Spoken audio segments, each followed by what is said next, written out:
দুটি দল যেমন আলাদা, দুটি দলের চরিত্র ঠিক সম্পূর্ণ বিপরীতধর্মী। মরহুম শেখ মুজিবুর রহমান সহ জাতীয় নেতৃবৃন্দের প্রতি শ্রদ্ধা নিবেদন করছি। জিয়া খুনি, খালেদা জিয়া খুনি, তারেক জিয়া খুনি। দুই দলের শীর্ষ দুজন নেত্রীর বিভিন্ন সময় বিভিন্ন গণমাধ্যমে দেয়া বক্তব্য শুনলে দুজনের ব্যক্তিত্ব পানির মতো পরিষ্কার হয়ে উঠবে।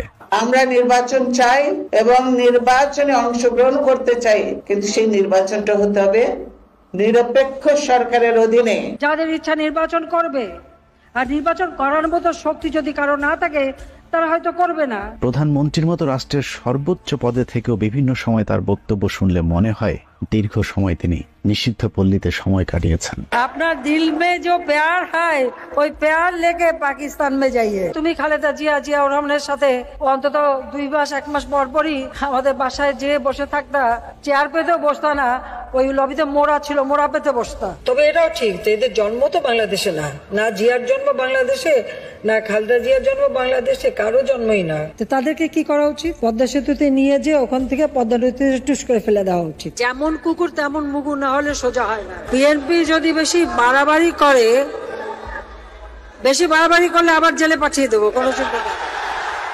অন্যদিকে স্বামী সন্তান, স্বামীর স্মৃতি বিজড়িত ঘরবাড়ি হারিয়েও কখনো কোনো ধরনের কুরুচিপূর্ণ বক্তব্য আজও পর্যন্ত খালেদা জিয়ার মুখ থেকে বের হয়নি। কার কাছে আমি বিচার চাইব? দীর্ঘদিনের সংসারের সব মালামাল রেখে আমাকে এক কাপড়ে বাড়ি থেকে বেরিয়ে আসতে হলো।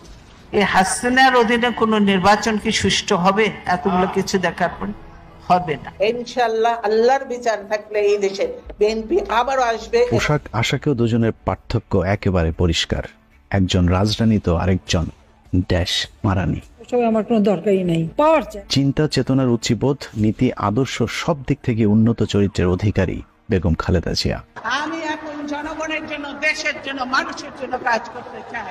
ওগুলো আমার দরকার। আমি ইলেকশন চাই, আমার প্রধানমন্ত্রী হওয়ার কোনো শখ নেই। আর আমার পাওয়ার চাই, আমি দেশে উন্নতি করতে চাই। সাফ কথা আমার। শুধু বেগম খালেদা জিয়া নয়, তার আশপাশের নারীগুলোর আউটলুকটাও চোখে পড়বার মতো। বিএনপির নারীগুলোকে দেখলে নারীত্ব সুলভ একজন ভদ্র মায়ের প্রতিচ্ছবি ভেসে ওঠে। জনগণকে ঐক্যবদ্ধের মধ্যে আনতে পারলে আমরা নিশ্চয়ই দেশনেত্রী বেগম খালেদা জিয়ার মুক্তি ঘটাতে পারবো।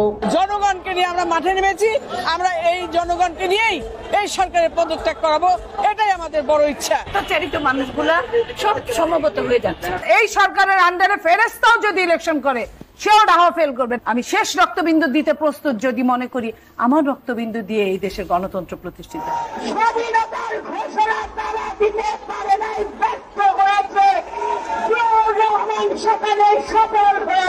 আমি এমন একটি সংসদে বসছি যে সংসদের